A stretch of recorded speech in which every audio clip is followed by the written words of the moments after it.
अल अकरब फल अकरब, जितना हुसैन से करीब होंगे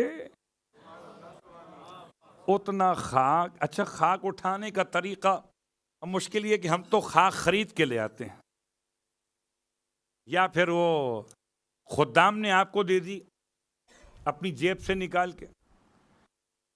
बहुत मुख्तसर जुमले, वक्त नहीं है वरना पूरे तरीके बयान करता कि खाके शिफा उठाने का वक्त है, खाके शिफा उठाने से पहले गुस्ल है, खाके शिफा उठाने से पहले खास किस्म की खुशबू का इस्तेमाल है, खाके शिफा उठाने से पहले 4 रकत लंबी नमाज है।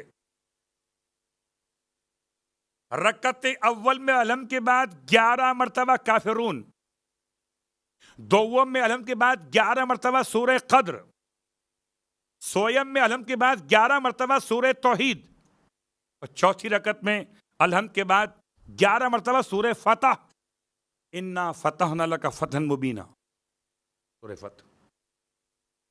उसका कुनूत भी खास और दुआए वहदत के अंदाज में है। कहाँ मिलेगा? बिहार के अंदर मुस्तदरक करने मिलेगा आपको, अफाती में नहीं है। ये खास नमाज, फिर खास नमाज पढ़कर फिर इमाम से परमिशन ली जाती है, मैं आपकी जमीन मुकद्दस से उठाऊं खाक को, इजाजत है? सलवात पढ़े मोहम्मद वाले मोहम्मद।